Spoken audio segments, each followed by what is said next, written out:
What's happening? This is Real to Real with Dev Deville, broadcasting live from the Sunshine State. How you feeling, dog? Hey, man, I feel good. It is what it is. Cuz of Deville, the real deal. True player for real, man. Non-stop. Drop. Drip. You know what it is over here. Hey, man, this is Real Raw Reality every single time we give it to you, man. Mm-hmm. All right, man, we got a whole packed show today, man. We got a whole lot of hot topics to talk about. We got top 5 to talk about. We got it today in hip-hop to talk about. You feel me? Yes, indeed. I think we're going to roll right into it, though. Let's talk about John Witherspoon. We lost a good one today, man. Yeah, the good ones die young, bro. Man, he's, that's part of my childhood right there. Friday, the Wayne's Bros, like. Yeah, man. Man. Yeah, but he had a great career though, man. I mean, I wish I knew more about how he started, because he seemed like when he first came on the scene, he was already an OG. You know what I'm saying? Whereas a lot of them kind of, they have a younger career, but I just always know him as being Pops. You know what I'm saying? Everything he ever did was like from the same person every time. Yeah. Yeah, man. And so I actually interviewed him one time. He came to Jacksonville and we was doing I guess it was Real to Real, prehistoric Real to Real, but when we was first trying to launch this with a couple of different networks, doing some pilots, and he came in town, so we used to kind of like guerrilla interviews, and he did the bang bang bang and all that for me. I hope I can find it somewhere, but he's a cool dude. So you say you seen him. What was your first experience with Witherspoon? I think probably Friday. I think Friday was probably my first experience, and obviously all the ones after that one, but that was always his like trademark thing, I guess, was the whole bang, bang, bang, all that. And Wayne's Bros was one of my favorite shows too, growing up. So I definitely saw him on there. So R.I.P to a real one for real, man. Yeah, that would be interesting to see what everybody has been saying about him, because I haven't thought of, I just made me think about the Wayne's brother, how it probably was like their pops for real, you know what I mean? Yeah, at least uncle. Definitely, you know definitely. What I mean? I want to see how they feeling and what the plan is as far as, his I'm pretty sure he got some projects in the can like that's about to come out.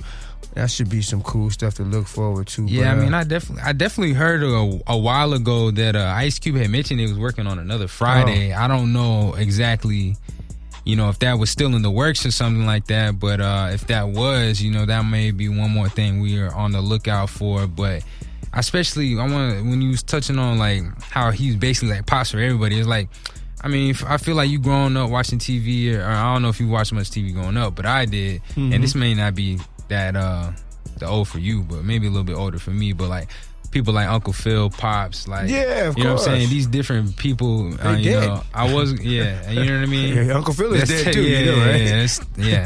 I honestly forgot about that a little bit. I don't dang, that's true. Dang, I'm getting old now, you know what I'm saying? Dang, my childhood, crazy. I know how, who was, watching, growing, if you grew up watching TV a lot, you know what I'm saying, who was someone that you looked up to kind of as like a role model on, not necessarily a role model, but like someone that was in the spotlight or played a character for you that kind of stood out? Not from a father perspective, man. Yeah, not necessarily father, but just like an idol kind of. Definitely it was Martin Lawrence, man, for me. Martin, because I was in high school, I did radio, and I really wasn't trying to be no comedian.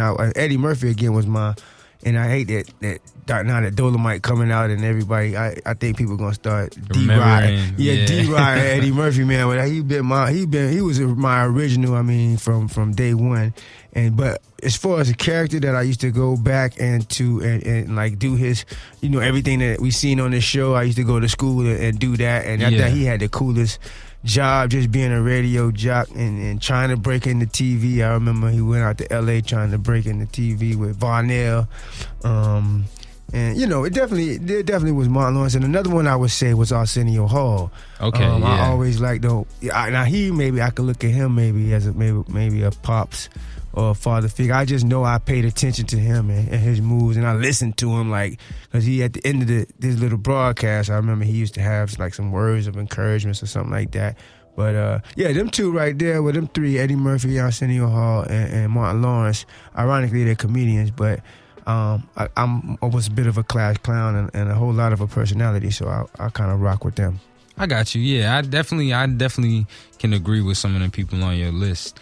I think for me, man, oddly enough, I like Will Smith. If that, oddly enough, I feel like between like the fashion and the roles he's played, and even now, you know what I mean. I don't know if you know. I know you're not really on Instagram like that, but he's like somewhat of like a social media like influencer now. I mean, I'm definitely. I catch up. I watch ET.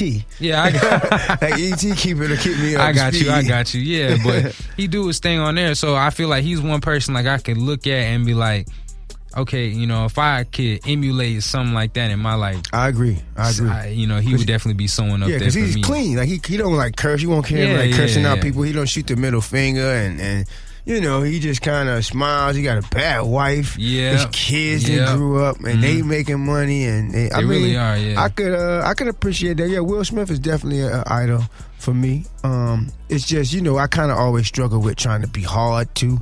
Like I was always one of the, I was more thuggish, or at least definitely one did not appear less than. Well, I definitely say that, but I was trying to think more so on the positive side. Yeah, behind, not necessarily behind closed doors, but first and foremost, I was more thug life, straight up, more street.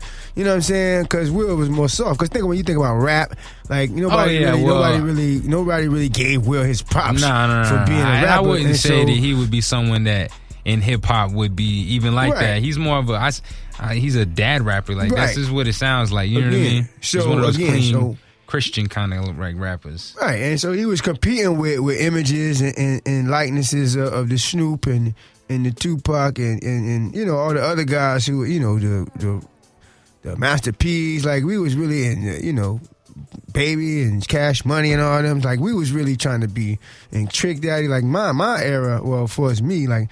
I just couldn't acknowledge that, Will Smith was somebody I was just like really checking for. Other than Fresh. Now I ain't gonna lie. Now truth be told, like he's the rapper. I'm the DJ. Like I know all of Will Smith's music. I'm just saying at some point in time it switched over to where just regular commercial rap wasn't not the coolest thing. Yeah, you know what I'm saying. You had to be street. You had to be. It was just more popular. You know what I'm saying? Yeah, so I kind of, he kind of fell by the wayside. But as far as his career and the trajectory and his performances, I was always intrigued by it because, like I said, I kind of, I'm interested in. Or I am an actor. If you didn't know, I've been in a couple movies, so I definitely. I was a child actor. I did commercials and stuff. I wasn't really in movies and things like that, but I dabbled a little bit. Well, of course, why wouldn't you? Because again, this is Real to Real Dev Deville, man. We got the #1 podcast in the world right now. I don't know. I seen one little kid say he think he's gonna tattoo it, so we'll see. We'll see how that goes. Our artwork is coming out and T-shirts is in demand. So I'm not surprised because my spirit found your spirit and now we rocking. So I'm not surprised we got bit by the acting bug. Definitely. I think we individuals of many talents. Absolutely. You know what I'm saying? Where it comes to music, acting, just we being just real individually. We gotta drop a couple tracks for him, dog. Oh, I can't wait. You say the word, bro. Send me a beat, I'm on it. It don't matter. You know what I'm saying? But that's just how we roll over at Real to Real. It's a whole lot of hot topics going on.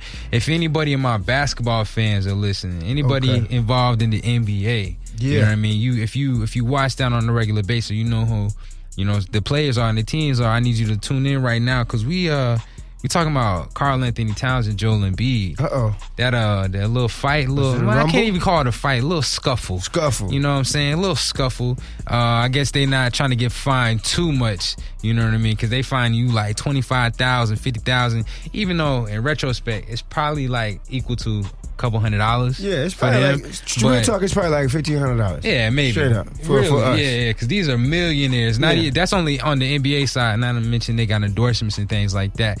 But anyway, these two got into a little scuffle on the court the other night, and I guess they had beef going back a while ago, a couple years ago, going back and forth at each other with the Twitter fingers, you know what I mean? Yeah. Not in real life, but, over the internet, there's a lot of people operate now these days. But, so they got into a little scuffle, and where did they go? They went right on Instagram after the game. You know that. Started, posting photos and things like that. But what did you see? Because I'm familiar. I heard about it, but give me some insight. All right, well, you know, they going at each other's neck. Philly won. Let's put that out there. And the both are suspended for 2 games without pay. But, you know, Philly won, and Karl Anthony Towns goes on Instagram after Joel Embiid had read a post, but I'm going to read that one after this one. And he just really posted a photo of him just kind of ringing him around, putting him in a headlock. Posted the photos from the scuffle. Yeah, from the fight. Oh, man. And and Ben Simmons put, when Karl Anthony Towns was on the ground, put him in a chokehold on the ground. So I just thought that was funny. But so he goes on Instagram, he says, "I ain't no bitch raised around lions." Like, he's mocking Joel Embiid because that's something that he had posted previously. Right. Now, Joel Embiid's comment was, "Imagine talking after a 20-point loss. You hate to see it. Go ahead using that pic of me caring about losing in the second round of the playoffs," because he posted a photo. That was my next question. Yeah. Did he show him crying? Yeah, he posted a photo of him crying after the photos of him put him in the headlock and all that. And he goes on to say, "Oh wait, you've never been there. You don't know what it's like. No cap, boy. You finally won 3 games and talking, and I ain't know you ain't talking. What? Boy, finally you won 3 games and he's talking, and I know you ain't talking." Maybe that I read he's it right. African, he's just, bro. His English ain't all the way there. Broken okay, English, man. I thought I was broken for a second. You good. You're real. You've been a pussy your whole life. That's why you were treated like a bitch by you know who. He's talking about Jimmy Butler, because Jimmy Butler bitched him on the 3rd string, and I'm not sure if you know about that, but they go back beefing a little bit. And I ain't gonna put your business out, but I got the facts about you. But don't get it twisted. I own you. Oh, Lord. That's what he tweeted at him. So and this is Embiid to... Yeah, that was Embiid to Cat. So, you know, what do you think? You know what I mean? I think first of all, they got to pause sooner or later, because again, the kids is watching, the kids is emulating everything they say and do.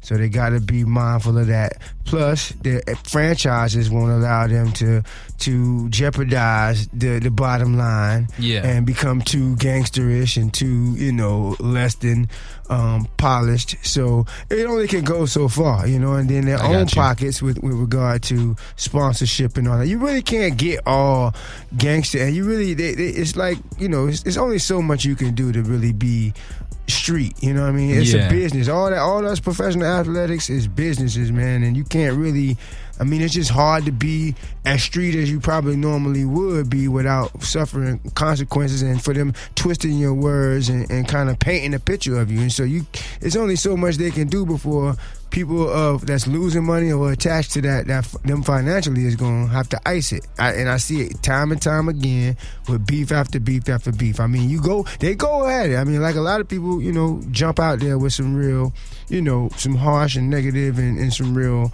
you know, haymakers. But I think it'll be real then, and pretty soon they'll probably be hugging and kissing, man, to be honest with you. I mean, look, I feel like that's how I operate, though, because if you look at it, they're two business, and I think it's actually opposite of what you're saying. I think it's actually good for their brand, and I don't mean going on Instagram afterwards and saying all that. I just meant the scuffle in general. I think it's headlines, you know what I'm saying? Something that's going to sell tickets and things like that, and sell jerseys, and you know what I mean? And I wouldn't be surprised if some kind of company, whether it's Gatorade or Nike or whoever they're signed to, you know what I mean, comes together and it's like, okay, let's do a commercial. Well, you know what I'm saying? Right. Your shoes versus your shoes. We'll run a campaign on it. You know what I mean? Who's more liked? Who's better? You know what I mean? Vote by buying their merchandise. You know what I mean? Yeah, I can see a company easily doing something like that. But again, it'll be taken back to basketball, and the gangster part will be taken out of it, was what I'm saying. They're not going to allow them to just be straight warriors and barbarians against each other. And they might, again, they'll probably censor some of that stuff after a while. Now, if they want to turn it into